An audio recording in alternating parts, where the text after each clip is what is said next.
നമസ്കാരം മൈ ഡോക്ടറിലേക്ക് സ്വാഗതം. കരൾ മാറ്റിവെക്കൽ ശസ്ത്രക്രിയ എന്ന വിഷയമാണ് മൈ ഡോക്ടർ ഇന്ന് ചർച്ച ചെയ്യുന്നത്. ഈ വിഷയത്തെക്കുറിച്ച് കൂടുതൽ സംസാരിക്കാനും ഒപ്പം പ്രേക്ഷകരുടെ സംശയങ്ങൾക്ക് മറുപടി പറയാനുമായി ഇന്ന് മൈ ഡോക്ടറിൽ അതിഥിയായി എത്തിയിട്ടുള്ളത് കൊച്ചി മെഡിക്കൽ ട്രസ്റ്റ് ഹോസ്പിറ്റലിലെ സീനിയർ കൺസൾട്ടന്റ് ഗ്യാസ്ട്രോ എൻട്രോളജിസ്റ്റായ ഡോക്ടർ സുനിൽ മത്തായിയാണ്. ഡോക്ടർ സ്വാഗതം പ്രോഗ്രാമിലേക്ക്. സാധാരണയായി ഏതെല്ലാം തരം കരൾ രോഗികൾക്കാണ് കരൾ മാറ്റിവെക്കൽ ശസ്ത്രക്രിയ അനിവാര്യമായി വരുന്നത്? കരളിൻ്റെ ഏത് രോഗം വന്നാലും കരൾ ഫെയിലിയറിലേക്ക് പോയാൽ കരൾ മാറ്റിവെക്കൽ ശസ്ത്രക്രിയ വേണ്ടി വരും. കരൾ ഫെയിലിയർ എന്ന് പറയുന്നത് അല്ലെങ്കിൽ കരളിൻ്റെ പ്രവർത്തനം കംപ്ലീറ്റ് ആയിട്ട് സ്തംഭിച്ചു പോകുന്ന അവസ്ഥയ്ക്കാണ് കരൾ ഫെയിലിയർ എന്ന് പറയുന്നത്. അപ്പോൾ കരളിൻ്റെ ഫെയിലിയർ അവസ്ഥ വരുന്നത് അക്യൂട്ടായിട്ടുള്ള ചില സ്റ്റേജുകളിൽ വരും. അക്യൂട്ട് സ്റ്റേജ് എന്ന് പറഞ്ഞാൽ ഇപ്പോൾ നമ്മളുടെ നാട്ടിൻപുറത്തുള്ള മഞ്ഞപ്പിത്തങ്ങളില്ലേ, viral hepatitis A, viral hepatitis B, അപ്പോൾ അങ്ങനെയുള്ള മഞ്ഞപ്പിത്തങ്ങളിലും വരും. അതോടൊപ്പം വർഷങ്ങളായിട്ട് കരൾ രോഗം വരുന്ന ആൾക്കാർ, ഉദാഹരണത്തിന് ചില മരുന്നുകൾ കഴിച്ച്, ആൽക്കഹോൾ കഴിച്ച്, അല്ലെങ്കിൽ ഹെപ്പറ്റൈറ്റിസ് സി, ഹെപ്പറ്റൈറ്റിസ് ബി എന്ന് പറയുന്ന ക്രോണിക് അണുബാധകൾ വന്നിട്ട് അങ്ങനെയുള്ളവർക്കും അത് ജനിതകമായിട്ട് സിറോസ് വരുന്നവർക്ക് അങ്ങനെ വന്ന് കരൾ പോകുന്ന ആൾക്കാരും ഉണ്ട്. അപ്പോൾ രണ്ട് സ്റ്റേജിൽ അക്യൂട്ടായിട്ടും അതുപോലെ ക്രോണിക് ആയിട്ടുമുള്ള ലിവർ ഫെയിലിയറിലേക്ക് പോകുന്ന ആൾക്കാർക്കാണ് ട്രാൻസ്പ്ലാന്റ് വേണ്ടത്. ഇപ്പോൾ അക്യൂട്ടായിട്ട് ലിവർ ഫെയിലിയറിൽ വരുന്നത് കുറച്ച് അപൂർവമാണെങ്കിലും കാണുന്നത് കൂടുതലും ഈ മഞ്ഞപ്പിത്ത അണുബാധകളാണ്. അതുപോലെ തന്നെ ചില പോയ്സൺസ്, ഉദാഹരണത്തിന് റാറ്റ് ഫോസ്ഫറസ്, അത് കഴിച്ച് നമ്മൾ ആത്മഹത്യ ചെയ്യാൻ ശ്രമിക്കുന്ന ആൾക്കാർ, പാരാസെറ്റമോൾ അത് കഴിച്ച് ആത്മഹത്യ ചെയ്യാൻ ശ്രമിക്കുന്ന ആൾക്കാർ, അല്ലെങ്കിൽ ആക്സിഡൻ്റലായിട്ട് ഇൻജസ്റ്റ് ചെയ്യുന്നവർ, അപ്പോൾ അങ്ങനെയൊക്കെ വരുന്നവർക്കും ഈ പറയുന്ന ലിവർ ഫെയിലിയറിലേക്ക് പോകും. ഫെയിലിയറിലേക്ക് പോയാൽ പിന്നെ അതിന് ഓപ്ഷൻ ട്രാൻസ്പ്ലാന്റ് മാത്രമേ ഉള്ളൂ. വേറെ ഓർഗനെ പിന്നെ നമുക്ക് സർവൈവ് ചെയ്യിപ്പിച്ചെടുക്കാൻ പറ്റില്ല, സാൽവേജ് ചെയ്യാൻ പറ്റില്ല എന്ന് കണ്ടു കഴിഞ്ഞാൽ പിന്നെ ട്രാൻസ്പ്ലാന്റ് ചെയ്യും. ഈ ലിവർ മാറ്റിവെക്കുന്നതിന് എന്തെങ്കിലും പ്രായപരിധിയോ അങ്ങനെ എന്തെങ്കിലും മാനദണ്ഡങ്ങളൊക്കെ ഉണ്ടോ? പൊതുവേ നമ്മളൊരു 65 വയസ്സ് സീനിയർ സിറ്റിസൻ്റെ പ്രായത്തിന് താഴെയുള്ളവരെയാണ് ചൂസ് ചെയ്യാറുള്ളത്. 65 വയസ്സ് കഴിയുമ്പോൾ ഇപ്പോൾ ലിവറിന് മാത്രമല്ല ഹാർട്ട്, കിഡ്നി, അതിനൊക്കെ ബാക്കിയുള്ള അവയവങ്ങൾക്കും അസുഖം വരുന്നതുകൊണ്ട് നമ്മൾ സാധാരണഗതിയിൽ ലിവർ മാത്രമായിട്ട് കേന്ദ്രീകരിച്ചുള്ള ഒരു ട്രാൻസ്പ്ലാന്റേഷൻ ആലോചിക്കാറില്ല. അപ്പോൾ 65 വയസ്സിന് താഴെയുള്ളവർക്ക് പൊതുവേ ഹെൽത്തിയർ ആയിരിക്കും അവർ, ബാക്കിയുള്ള ഓർഗൻസ്. അപ്പോൾ ഒരു ഓർഗന് നശീകരണം സംഭവിച്ചാൽ അത് മാത്രമായിട്ട് മാറ്റിവെക്കാൻ പറ്റും. അപ്പോൾ ഇത്രയും നമ്മൾ ഒരു ലിവർ ട്രാൻസ്പ്ലാന്റേഷൻ എന്ന് പറയുന്ന സങ്കീർണമായിട്ടുള്ള ഒരു ട്രാൻസ്പ്ലാന്റ് ചെയ്യുമ്പോൾ അത് ബാക്കിയുള്ള അവയവങ്ങളെല്ലാം നോർമലായിരിക്കണം എന്നുള്ളത് നമ്മളുടെ എല്ലാം ആ ഒരു കംപ്ലീറ്റ് ആയിട്ടുള്ള സ്ക്രീനിങ്ങിന് ശേഷം മാത്രമേ എല്ലാ രോഗിയെയും നമ്മൾ എടുക്കാറുള്ളൂ. പിന്നെ 65 വയസ്സ് കഴിഞ്ഞവർക്കും ചെയ്തിട്ടുണ്ട്, ഇല്ലയെന്നില്ല. 65 വയസ്സ് തൊട്ട് 72 വയസ്സ്, 75 വയസ്സ് വരെ ഉള്ളവർക്കും വരെയും ചെയ്തിട്ടുണ്ട്. പക്ഷെ അത് അത്രയും അഗ്രസീവായിട്ട് പോകണമെങ്കിൽ അത്രയും ഹെൽത്തി ആയിരിക്കണം ആള്. എന്താണ് ഈ കരൾ മാറ്റിവെക്കൽ ശസ്ത്രക്രിയ? എത്ര ടൈപ്പ് ഓഫ് കരൾ മാറ്റിവെക്കൽ ശസ്ത്രക്രിയ ഉണ്ട്? കരൾ മാറ്റിവെക്കൽ ശസ്ത്രക്രിയ എന്ന് പറയുന്നത് സാധാരണ നമ്മളുടെ അസുഖം ബാധിച്ച കരളിനെ അപ്പാടെ നീക്കം ചെയ്ത് പുതിയ കരൾ വെക്കുന്നതിനാണ് കരൾ മാറ്റിവെക്കൽ ശസ്ത്രക്രിയ എന്ന് പറയുന്നത്. രണ്ട് തരത്തിൽ അങ്ങനെയുള്ള ശസ്ത്രക്രിയ ഉണ്ട്. ഒന്ന്, നമ്മൾ മുഴുവനായിട്ടുള്ള കരൾ, നമ്മളെ കരൾ അങ്ങനെ തന്നെ മാറ്റിയിട്ട് പുതിയ പൂർണ്ണമായിട്ടുള്ള ഒരു കരളെടുത്ത് വെക്കുക. അത് കിട്ടുന്നത് എങ്ങനെയാണെന്ന് പറഞ്ഞാൽ, ഇപ്പോൾ ഉദാഹരണത്തിന് ഒരു മസ്തിഷ്ക അപകടം സംഭവിച്ച് ഈ ബ്രെയിൻ ഡെഡ് എന്ന് പറയുന്ന ഒരവസ്ഥ, അങ്ങനെ ഒരു അവസ്ഥ വന്നു കഴിയുന്ന ഒരാളുടെ ഓർഗൻസ് എല്ലാം ഹെൽത്തി ആയിരിക്കും. ബ്രെയിൻ മാത്രമേ പോയി കാണുകയുള്ളൂ, പക്ഷേ അയാൾക്ക് ജീവിക്കാനായിട്ടുള്ളൊരു സാധ്യതയില്ല. അപ്പോൾ ആ ബ്രെയിൻ ഡെഡും നമ്മൾ ഹാർട്ട് നിന്ന് പോകുന്നതിൻ്റെയും ഇടയിലുള്ള സമയം കൊണ്ട് നമ്മൾ പൂർണ്ണമായിട്ടൊരു ലിവർ അങ്ങനെ തന്നെ ലിവറിനെ മുഴുവനായിട്ടുള്ള രൂപത്തിലെടുത്ത് മാറ്റി വയ്ക്കുന്നതിനാണ് നമ്മൾ OLT അല്ലെങ്കിൽ ഓർത്തോടോപ്പിക് ലിവർ ട്രാൻസ്പ്ലാന്റ് അല്ലെങ്കിൽ കഡാവർ ലിവർ ട്രാൻസ്പ്ലാന്റ് എന്ന് പറയുന്നത്. ആ ലിവർ മുഴുവൻ ലിവറാണ്, പൂർണ്ണമായിട്ടുള്ള ഫുൾ ലിവർ എടുക്കുന്നത്.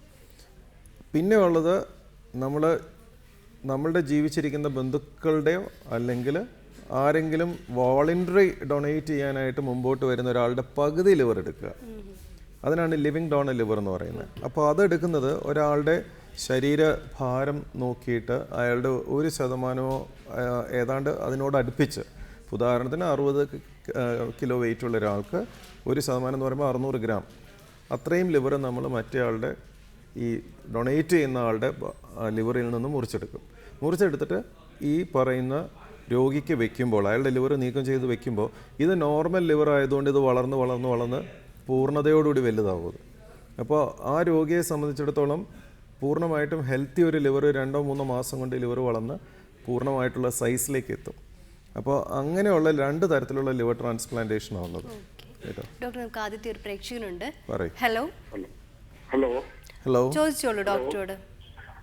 Hello doctor. പറയൂ. ഡോക്ടർ, ഗുഡ് ആഫ്റ്റർനൂൺ, പറയൂ.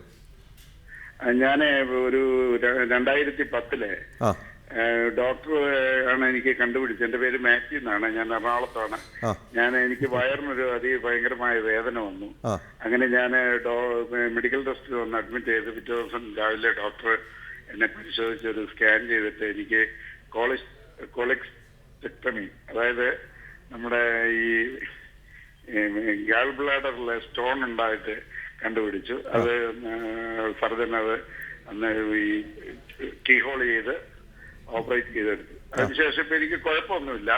എന്റെ ഒരു സംശയം, ഞാൻ ഇപ്പൊ ആഹാരത്തിലോ അങ്ങനെ ഇപ്പൊ 3-4 വർഷമാകുന്നു, 60 വയസ്സായി. ഇപ്പം എന്തെങ്കിലും മാറ്റങ്ങൾ വല്ലതും വരുത്തുവോ, അങ്ങനെ എന്തെങ്കിലും ചെയ്യണോ എന്നുള്ളത് എനിക്ക്. അതുകൊണ്ട് ഇപ്പൊ ഈ ഗാൾ ബ്ലാഡർ നീക്കിയത് കൊണ്ട് എനിക്ക് ലിവറിന് എന്തെങ്കിലും പ്രോബ്ലം ഉണ്ടാവുമോ എന്നുള്ള ഒരു ആശങ്ക ഇപ്പോൾ ഉണ്ട്. അതൊന്നും വിശദീകരിക്കാമോ? ഇല്ല, ലിവറിന് ഈ ഗോൾ ബ്ലാഡർ നീക്കം ചെയ്തുകൊണ്ട് ഒരു പാർശ്വഫലവും ഉണ്ടാവാറില്ല. കാര്യം ലിവറിനെ സംബന്ധിച്ചിടത്തോളം പിത്തം ഒഴുകുന്ന ആ നാളി, പിത്തം ഒഴുകുന്ന പാത്വേ ഈ ഗോൾ ബ്ലാഡർ നീക്കം ചെയ്താലും അത് ഇൻടാക്റ്റ് ആയിട്ടാണ് ഇരിക്കുന്നത്. അതുകൊണ്ട് ഗോൾ ബ്ലാഡർ എന്ന് പറയുന്നത് ഒരു അഡ്ജസ്റ്റൻ്റ് ആയിട്ട് കിടക്കുന്ന ഒരു സഞ്ചിയാണ്. അതിനകത്ത് ഒരു റിസർവോയർ ഫംഗ്ഷൻ മാത്രമേ ഉള്ളൂ. ഗോൾ ബ്ലാഡർ റിമൂവ് ചെയ്തുകൊണ്ട് ഒരു കുഴപ്പമില്ല. പക്ഷേ ഭക്ഷണത്തിൽ ക്രമീകരിക്കേണ്ട കാര്യം, നിങ്ങൾ കൊഴുപ്പുള്ള ആഹാരം കുറയ്ക്കേണ്ടി വരും. കാര്യം പിത്ത സഞ്ചിയിൽ കല്ല് വരുന്നത് തന്നെ കൊളസ്ട്രോള് സ്റ്റോൺസ് ആണ് ആദ്യം രൂപാന്തരപ്പെടുക. അപ്പോൾ കൊളസ്ട്രോളിൻ്റെ അളവ് കുറച്ചിട്ടുള്ള ഒരു ഭക്ഷണം, ഫാറ്റ് കുറച്ചിട്ടുള്ള ഒരു ഭക്ഷണമാണ് നിങ്ങൾക്ക് പറഞ്ഞിട്ടുള്ളത്. അല്ലാതെ വേറെ പാർശ്വഫലങ്ങളൊന്നും ഇതിനകത്ത് ഉണ്ടാവാറില്ല. ഒന്നും പേടിക്കേണ്ട കാര്യമില്ല. ഓക്കെ ഡോക്ടർ, എവിടെ നിന്നാണ് സാധാരണയായിട്ട് ഡോണേഴ്സ് ഉണ്ടാവുന്നത്? അടുത്ത ബന്ധുക്കൾ മാത്രമാണോ ഡൊണേറ്റ് ചെയ്യാൻ പറ്റുക? അല്ല, ഇപ്പോഴത്തെ ഡോണേഴ്സ് എന്ന് പറയുന്നത് നമുക്കൊരു പൊതുവായിട്ട് വരുന്ന ഡോണർ ലിസ്റ്റ് എന്ന് പറയുന്നത് നമ്മളുടെ കയ്യിലുള്ള കാര്യമല്ലത്. ഇത് ഇപ്പോൾ ഗവൺമെൻറ് ലെവലിലാണ് ഇത് ചെയ്യുന്നത്. പണ്ടൊക്കെ ഒരു നമ്മുടെ ഈ ട്രാൻസ്പ്ലാന്റേഷൻ പച്ച പിടിക്കുന്ന സ്റ്റേജിൽ ആ ആശുപത്രിയിൽ ഉണ്ടാകുന്ന അവയവദാനം ചെയ്യാൻ താല്പര്യമുള്ള ആരുടെയെങ്കിലും ഒരു ലിവർ എടുത്ത് അല്ലെങ്കിൽ കിഡ്നി എടുത്ത് നമ്മൾ മാറ്റിവെക്കുന്ന ഒരു പ്രക്രിയ മാത്രമേ ഉണ്ടായിരുന്നുള്ളൂ. അന്ന് വളരെ ചുരുക്കമായിട്ട് അങ്ങനെയുള്ള ഒരു ട്രാൻസ്പ്ലാന്റേഷൻ പ്രൊസീജിയേഴ്സ് നമ്പേഴ്സ് വെച്ചിട്ട് നടന്നതുള്ളൂ. ഇപ്പോൾ അങ്ങനെയല്ല. ഇപ്പോൾ മസ്തിഷ്ക മരണം സംഭവിച്ചു എന്ന് ഉറപ്പാക്കി കഴിഞ്ഞാൽ അതാത് ആശുപത്രികൾ സർക്കാരിലേക്കുള്ള ഒരു വെബ്സൈറ്റ് ഉണ്ട്. അതിന് കേരള നെറ്റ്വർക്ക് ഓർഗൻ ഷെയറിംഗ് എന്നാണ് പറയുന്നത്. നമ്മൾ ആ വെബ്സൈറ്റിലേക്ക് അല്ലെങ്കിൽ അതിൻ്റെ അഡ്മിനിസ്ട്രേറ്റേഴ്സിനെ വിളിച്ചു പറഞ്ഞു കഴിയുമ്പോൾ അവർ ലൈസൻസ് കൊടുത്തിരിക്കുന്ന, സർക്കാർ ലൈസൻസ് കൊടുത്തിരിക്കുന്ന, ട്രാൻസ്പ്ലാന്റേഷന് ലൈസൻസ് കൊടുത്തിരിക്കുന്ന ഇപ്പോൾ നിലവിൽ 6 ആശുപത്രികളുണ്ട് കേരളത്തിൽ. അപ്പോൾ കൊച്ചിയിൽ 4 ട്രിവാൻഡ്രത്ത് 1, കോഴിക്കോട് 1. അപ്പോൾ ഇങ്ങനെയുള്ള ആശുപത്രികളിലേക്ക് നമ്മൾ വിളിച്ചു ചോദിക്കും, ഇന്ന ഗ്രൂപ്പിൽ ഇന്ന സ്ഥലത്ത് ഒരു അവയവദാതാവുണ്ട്, അവർ തയ്യാറായിട്ട് വന്നിരിക്കുകയാണ്. അപ്പോൾ കരള്, വൃക്ക, ഹാർട്ട്, പാൻക്രിയാസ്, അപ്പോൾ ഇങ്ങനെയുള്ള അവയവങ്ങൾ ഒരിക്കൽ ദാതാവാണെന്ന് അയാൾ തന്നെ സ്വയം തീരുമാനിച്ചു കഴിയുമ്പോൾ ഇവിടെ നിന്ന് നമ്മളൊരു ഹാർവസ്റ്റ് ഒരു ടീം ഈ അതാത് ആശുപത്രികളിൽ നിന്ന് ഈ പറയുന്ന ആശുപത്രിയിലേക്ക് പോകും. എന്നിട്ട് അവിടെ വെച്ചിട്ടാണ് അവർ ഓരോ അവയവങ്ങൾ റിമൂവ് ചെയ്ത് അതിൻ്റേതായിട്ടുള്ള പാക്കിങ്ങിൽ തിരിച്ച് ഈ പറയുന്ന ആശുപത്രികളിൽ തിരിച്ചെത്തി അത് മാറ്റിവെക്കുന്നത്. അപ്പോൾ ഒരു നെറ്റ്വർക്കിംഗ് ആണ്. അപ്പോൾ അത് ഗവൺമെൻറ് മാത്രം മീഡിയേറ്റ് ചെയ്തിട്ടുള്ള ഫുൾ ആയിട്ട് ട്രാൻസ്പാരൻ്റ് ആണ്. അതായത് വെബ്സൈറ്റ് എല്ലാമായിട്ട് അതിൽ ഓരോ പേഷ്യൻ്റെ പേരും രജിസ്റ്റർ ചെയ്ത് ആ പേഷ്യൻറ്റിനെ റെസിപ്പിയൻ്റ് ആണോ എന്ന് തീരുമാനിക്കുന്നതും അവരുടെ ക്രൈറ്റീരിയ ഒക്കെ വെച്ചിട്ട് തീരുമാനിക്കുന്നതും ഗവൺമെൻറ് തന്നെയാണ്. അപ്പോൾ അങ്ങനെ ഇതിനകത്ത് ഒരു റാക്കറ്റിയറിങ് വരാതിരിക്കാൻ വേണ്ടി ചെയ്യുന്നതാണ്. കാര്യം എല്ലാവർക്കും അവയവദാനം ഒരു കച്ചവടം എന്ന് ഉള്ളൊരു സംശയം വരാതിരിക്കാൻ വേണ്ടിയിട്ട് സർക്കാർ തന്നെ മുൻകൈയെടുത്ത് ചെയ്യുന്നതാണ്. വളരെ ഭംഗിയായിട്ട് ഇപ്പോൾ പോകുന്നുണ്ട്. അതിനുശേഷം ഉദ്ദേശം ഒരു വർഷം ഉദ്ദേശം ഒരു 50 ട്രാൻസ്പ്ലാന്റേഷൻ എങ്കിലും കഴിഞ്ഞു കാണും ഈ കേരളത്തിൽ. ഡോക്ടർ, വീണ്ടും ഒരു പ്രേക്ഷകനുണ്ട്. ഹലോ ഹലോ, ചോദിച്ചോളൂ. നമസ്കാരം ഡോക്ടർ. നമസ്കാരം, പറയൂ. ഞാൻ സൗദി അറേബ്യയിൽ നിന്ന് ബദറുദ്ദീനാണ് വിളിക്കുന്നത്. 2 വർഷം മുമ്പ് എനിക്ക് മഞ്ഞപ്പിത്തം വന്നിരുന്നു. അത് ഞാൻ അറിഞ്ഞതല്ല സത്യം പറഞ്ഞാല്. ഞാൻ ഒരിക്കൽ ഡോക്ടറെ അടുത്ത് ചെന്ന് എന്റെ കൊളസ്ട്രോൾ അതൊക്കെ ചെക്ക് ചെയ്യണമെന്ന് പറഞ്ഞപ്പോ മഞ്ഞപ്പിത്തോടെ അതിന് കൂടെ ടെസ്റ്റ് ചെയ്തത്. അപ്പൊ അന്നേരത്താണ് ഡോക്ടർ പറഞ്ഞത് നിങ്ങൾക്ക് മഞ്ഞപ്പിത്തം ഉണ്ടായിരുന്നു, പക്ഷെ അത് മാറിയിട്ടുണ്ട് എന്നാണ് പറഞ്ഞത്. അതിനുശേഷം ഞാൻ നാട്ടിൽ ചെക്ക് ചെയ്ത് കഴിഞ്ഞപ്പോ അത് നോർമലാണ്, ഇപ്പൊ പ്രശ്നമൊന്നുമില്ല എന്ന് പറഞ്ഞു. ഞാൻ ഇംഗ്ലീഷ് മരുന്നല്ല കഴിച്ചത്, ഞാൻ പച്ചമരുന്നാണ് കഴിച്ചത്, നാടൻ മരുന്ന്. ശരി. അതിനുശേഷം ഞാൻ സൗദിയിൽ വന്നതിന് ശേഷം വീണ്ടും ഇവിടെ ഞാൻ ചെക്ക് ചെയ്തു. അപ്പോഴും റിസൾട്ട് പ്രശ്നമൊന്നുമില്ല, നിങ്ങളുടെ അസുഖം മാറി എന്നാണ് പറഞ്ഞത്. പക്ഷേ ഈ 2 വർഷമായിട്ടും എന്റെ മൂത്രം മഞ്ഞിട്ടാണ് പോയിക്കൊണ്ടിരിക്കുന്നത്. മൂത്രത്തിനുള്ള മഞ്ഞ നിറവും മഞ്ഞപ്പിത്തവുമായിട്ട് നമ്മൾ കണക്ട് ചെയ്യണമെന്നുണ്ടെങ്കിൽ ബ്ലഡിനകത്ത് പിത്തത്തിൻ്റെ അളവ് കൂടിയാൽ മാത്രമേ അത് കണക്ട് ചെയ്യാൻ പറ്റുള്ളൂ. കാര്യം മൂത്രത്തിന് സ്വാഭാവികമായിട്ടും നിറം മഞ്ഞയാണ്. അപ്പോൾ അതിന് ഈ സാന്ദ്രത കൂടുമ്പോൾ, അതായത് ഇപ്പോൾ നിങ്ങളിപ്പോൾ സൗദിയിലൊക്കെ വർക്ക് ചെയ്യുമ്പോൾ ഔട്ട്ഡോർ ആയിട്ടുള്ള ആൾക്കാരാണെങ്കിൽ ഒത്തിരി ജലാംശം കുറഞ്ഞിട്ടുള്ളൊരവസ്ഥയിലേക്ക് എത്തിക്കഴിയുമ്പോൾ മൂത്രത്തിന് മഞ്ഞ നിറം കൂടും. അത് അതിൻ്റെ ഡെൻസിറ്റി കൂടുന്നതുകൊണ്ടാണ്. അതിനകത്തുള്ള ഉപ്പ് രസങ്ങളുടെ അളവ് ഇതെല്ലാം കൂടും. അപ്പോൾ അതിന് ഈ മഞ്ഞപ്പിത്തമായിട്ട് ബന്ധമില്ല. മഞ്ഞപ്പിത്തമായിട്ട് ബന്ധം ഉണ്ടാവണമെന്ന് സ്ഥിരീകരിക്കണമെങ്കിൽ നിങ്ങൾ ബ്ലഡ് എടുത്ത് പരിശോധിച്ച് നോക്കി ബിൽറൂബിൻ എന്ന് പറയുന്നതിൻ്റെ അളവ് കൂടുതലാണെന്ന് കണ്ടു കഴിഞ്ഞാൽ ഇത് രണ്ടും കൂടെ കോറിലേറ്റ് ചെയ്യാൻ നമുക്ക് പറ്റുള്ളൂ. അതുകൊണ്ട് മൂത്രത്തിൻ്റെ മഞ്ഞ നിറം കണ്ടിട്ട് പേടിക്കേണ്ട കാര്യമില്ല, വെള്ളം കൂടുതൽ കുടിച്ചാൽ മതി. ഓക്കെ, വീണ്ടും ഒരു പ്രേക്ഷകനുണ്ട്. ഹലോ ഹലോ ഹലോ ഹലോ, ചോദിച്ചോളൂ ഡോക്ടറോട്. സാറേ പറയൂ സാറേ, ഞാനിപ്പോ ഈ അടുത്തായിട്ട് കൊളസ്ട്രോളിന്റെ ചെക്ക് ചെയ്യുന്നേ. അപ്പൊ എനിക്കിപ്പോ കൊളസ്ട്രോൾ ഇപ്പൊ കൂടുതലായി, നോർമൽ അല്ല, എല്ലാം കൂടുതലായി കാണുന്നത്. കൊളസ്ട്രോൾ കൂടുതലായിട്ട് കാണുന്നെന്ന് പറഞ്ഞ ഉദ്ദേശം എത്ര അളവിലായി പറയുന്നേ? അളവ് എത്രയാ? അളവ് പേപ്പർ കഴിച്ചില്ല. ഏറ്റവും ചീത്ത കൊളസ്ട്രോൾ വന്നിരിക്കുന്നത് 369 വന്നിരിക്കുന്നത്. അപ്പോൾ അത് മരുന്ന് കഴിച്ച് കുറയ്ക്കേണ്ടി വരും അങ്ങനെയാണെങ്കിൽ. അത്രയും കൊളസ്ട്രോൾ ഉണ്ടെങ്കിൽ 360 ഒക്കെ ഉണ്ടെങ്കിൽ മരുന്ന് കഴിച്ച് കൊളസ്ട്രോളിൻ്റെ അളവ് കുറയ്ക്കേണ്ടി വരും. അത് ഭക്ഷണ ക്രമീകരണം വേണ്ടി വരും, മരുന്ന് കഴിക്കേണ്ടി വരും, എക്സസൈസ് ചെയ്യേണ്ടി വരും. ഇത്രയും കാര്യങ്ങൾ ചെയ്താലേ കൊളസ്ട്രോളിനെ നിയന്ത്രിച്ച് നിർത്താൻ പറ്റുള്ളൂ. കരൾ മാറ്റിവെക്കൽ ശസ്ത്രക്രിയയ്ക്ക് ഒരുപാട് മുന്നൊരുക്കങ്ങൾ വേണം, ഒരുപാട് പ്രൊസീജിയേഴ്സ് ഉണ്ട്, അതെന്തെല്ലാമാണ്? ഇപ്പോൾ കരൾ മാറ്റിവെക്കൽ ശസ്ത്രക്രിയയ്ക്ക് തയ്യാറെടുക്കുന്ന ഒരു രോഗി ആദ്യം ഇപ്പോഴത്തെ നിലവിൽ ഫിനാൻഷ്യലി സ്റ്റേബിൾ ആയിരിക്കണം. അതിപ്പോൾ നമുക്ക് പലപ്പോഴും കാണാൻ പാടില്ല, ഇപ്പോൾ പത്രങ്ങളിൽ സഹായം അഭ്യർത്ഥിച്ചുകൊണ്ട് ആ സഹായ അഭ്യർത്ഥന കഴിഞ്ഞാലും അവർ അത്രയും ഒരു 10-20 ലക്ഷം രൂപ സ്വരുക്കൂട്ടിയിട്ടാണ് അവരത് ചെയ്യുന്നത്. അപ്പോൾ ഇപ്പോഴത്തെ നിലവിലൊരു ഈ ആക്ച്വൽ കോസ്റ്റ്, അതായത് ഒരു ട്രാൻസ്പ്ലാന്റ് ചെയ്തിട്ട് ഒരു രോഗിയെ നമ്മൾ വീട്ടിൽ പറഞ്ഞു വിടാനായിട്ടുള്ള ആക്ച്വൽ കോസ്റ്റ് എന്ന് പറയുന്നത് തന്നെ ഉദ്ദേശം 10 തൊട്ട് 12 ലക്ഷം രൂപയുടെ അടുക്ക് വരും ലിവറിനെ സംബന്ധിച്ചിടത്തോളം. അതാണ് ചീപ്പസ്റ്റ് ഇൻ ദ വേൾഡ്. അതാലോചിക്കണം, ലോകത്തിലെ ഏറ്റവും നമ്മൾ താരതമ്യേന കോസ്റ്റ് മാക്സിമം കുറച്ച് ചെയ്യാൻ പറ്റുന്നത് കേരളത്തിൽ നിലവിൽ ചെയ്യാവുന്നത് ഉദ്ദേശം അത്രയും വരും.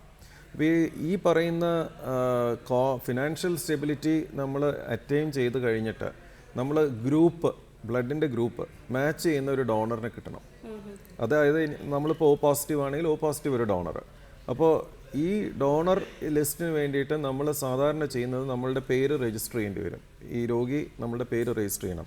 ഇപ്പോൾ ഗവൺമെൻറ്റിലേക്ക് അതൊരു 5000 രൂപ അടച്ചിട്ട് അവരുടെ ഒരു സൈറ്റിലേക്ക് രോഗിയുടെ കംപ്ലീറ്റ് ആയിട്ടുള്ള ഡീറ്റെയിൽസ് നമ്മൾ ഫീഡ് ചെയ്യുക ചെയ്യുന്നത്. അത് ഫീഡ് ചെയ്യുമ്പോൾ സർക്കാർ അതിനൊരു പ്രയോറിറ്റി ലിസ്റ്റ് എന്നും പറഞ്ഞ് ഒരെണ്ണം തരും. ഈ കേനോസ് അവരുടെ ആ സൈറ്റ്, അത് കേരള നെറ്റ്വർക്ക് ഓർഗൻ ഷെയറിങ്, അതിന് മൃതസഞ്ജീവിനി എന്ന് പറയുന്നൊരു പ്രോഗ്രാമാണ് അതിന് പേരിട്ടേക്കുന്നത്, മൃതസഞ്ജീവിനി. അപ്പോൾ അതിൻ്റെ നോഡൽ ഓഫീസർ ട്രിവാൻഡ്രത്ത് ഒരു ഡോക്ടർ നോബിൾ, അത് ഹീ ഈസ് ഡൂയിങ് ഇറ്റ്.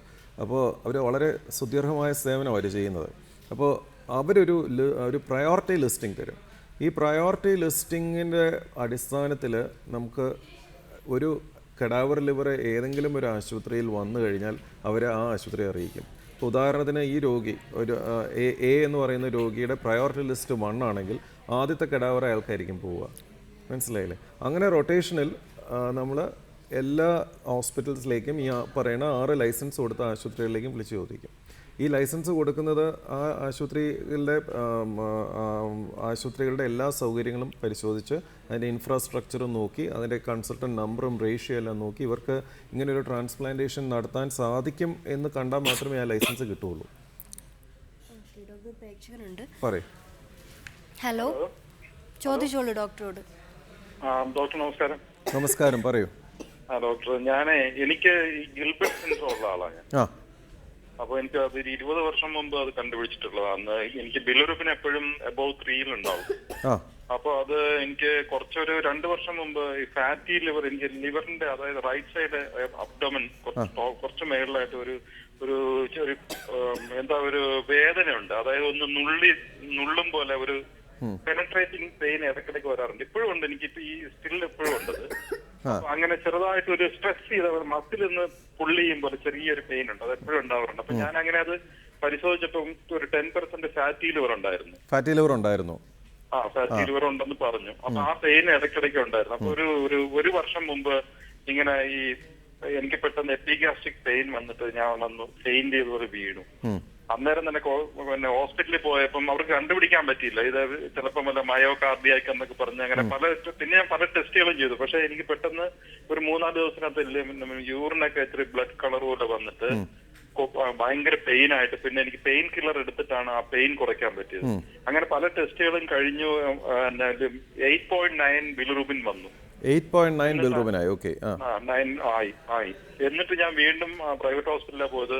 അങ്ങനെ വീണ്ടും ഒരാഴ്ച കഴിഞ്ഞിട്ട് ഒന്നുകൂടെ ചെല്ലാൻ പറഞ്ഞു. അപ്പൊ വീണ്ടും എനിക്ക് ബിലിറൂബിന്റെ കൗണ്ട് കുറഞ്ഞ് 3 വന്നു. പിന്നെ അങ്ങനെ, പക്ഷെ അത് നോർമൽ ഏതോ ഒരു അക്യൂട്ട് ഹെപ്പാറ്റിക് വന്നിട്ട് പെട്ടെന്ന് മാറിയതാണ്. എന്താണെന്ന് നമുക്ക് പറയാൻ പറ്റിയില്ല. പക്ഷെ ഞാൻ വീണ്ടും വന്നിട്ട് ഞാനൊരു ഹെൽത്ത് കെയർ ഡിപ്പാർട്ട്മെന്റ് ഒരു സ്റ്റാഫാണ്. അങ്ങനെ ഞാൻ ഹെപ്പറ്റൈറ്റിസ് ഇ ഒന്ന് നോക്കിയായിരുന്നു. A-B-C ഒക്കെ നോക്കിയിട്ട് അതിന്റെ കൂട്ടത്തിൽ ഇ നോക്കിയപ്പോ പോസിറ്റീവായിട്ട് വന്നു.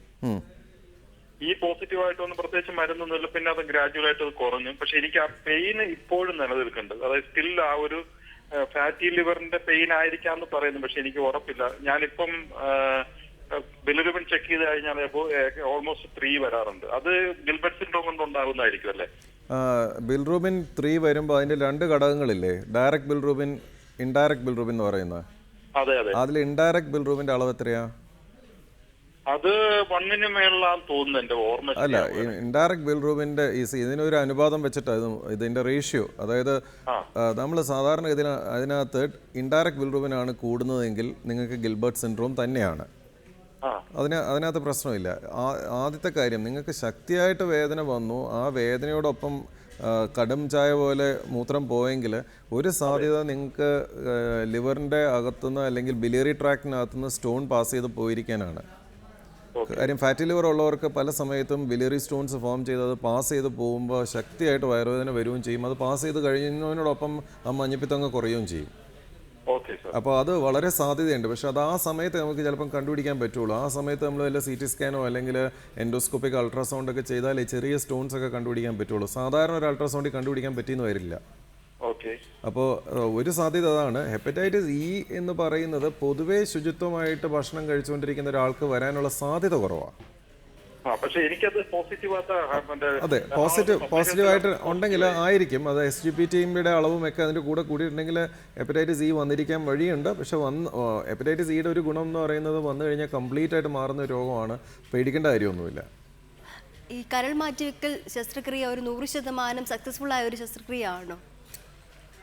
കരൾ മാറ്റിവെക്കൽ ശസ്ത്രക്രിയയുടെ സക്സസ് റേറ്റ് വർഷങ്ങൾക്ക് മുമ്പ് 1969 ആദ്യത്തെ ശസ്ത്രക്രിയ ചെയ്തത്, കരൾ മാറ്റിവെക്കൽ ശസ്ത്രക്രിയ. അന്ന് രോഗി ഉദ്ദേശം ഒരു മാസത്തിന് താഴെ ജീവിച്ചിരുന്നുള്ളൂ. കാര്യം 2 രീതിയിലാണ് ഈ കരൾ മാറ്റിവെക്കൽ ശസ്ത്രക്രിയയിൽ കൂടുതലും ഉണ്ടാകുന്ന മരണം സംഭവിക്കുന്നത്. ഒന്ന്, ലിവർ റിജക്റ്റഡ് ആവും.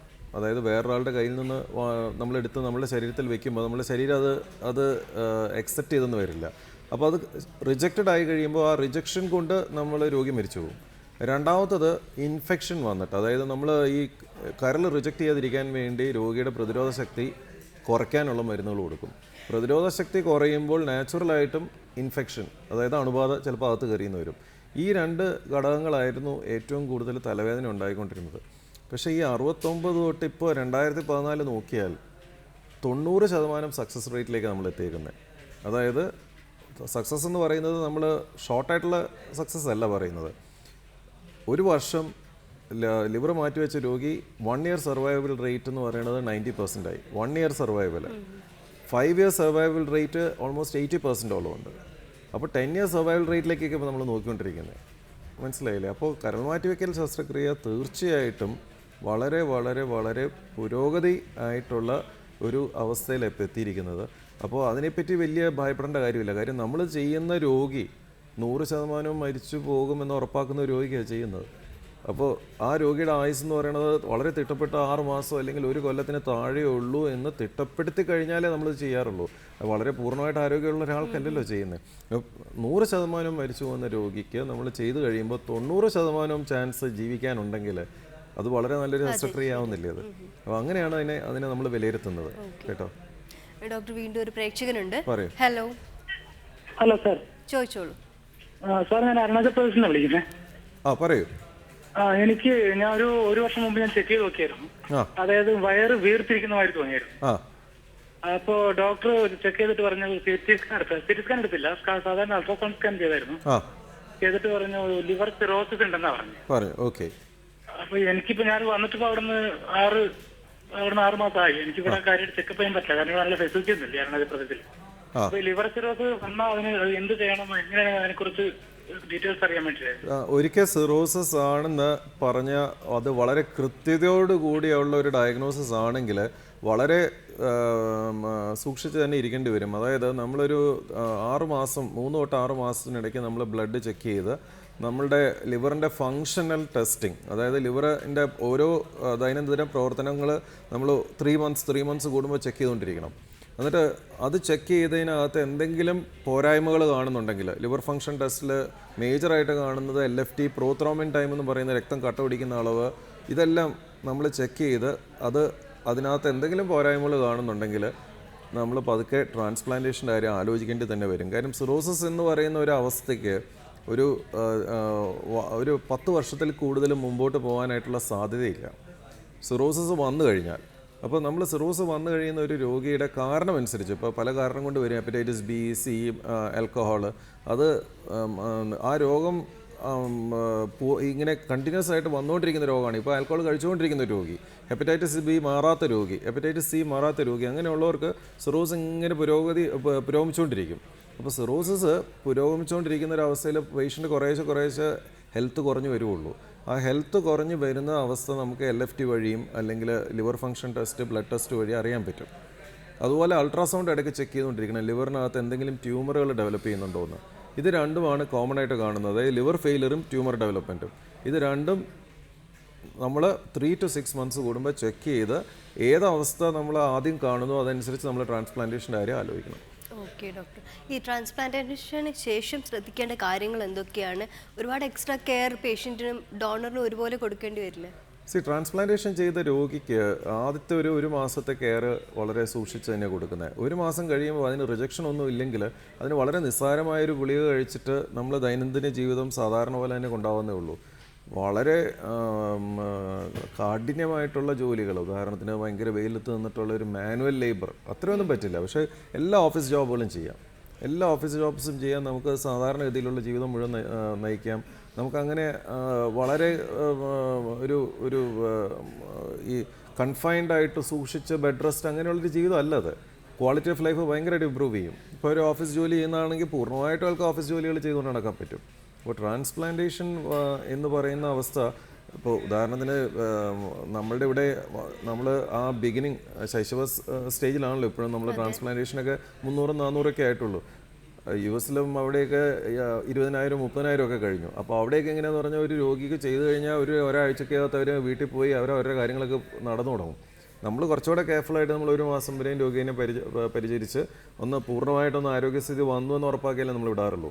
അപ്പോൾ അങ്ങനെ വലിയ പാർശ്വഫലങ്ങളൊന്നും ഇല്ല അതിനകത്ത്. ഒരിക്കൽ ലിവർ റിജക്റ്റ് ചെയ്യാതെ പിടിച്ചു കഴിക്കാം കേട്ടോ. ഓക്കെ ഡോക്ടർ, നമുക്ക് ഇന്നത്തെ എപ്പിസോഡ് വൈൻഡപ്പ് ചെയ്യാനുള്ള സമയമായിട്ടുണ്ട്. വളരെയധികം നന്ദി ഇത്രയും നേരം നമുക്ക് വേണ്ടി ചെലവഴിച്ചതിന്.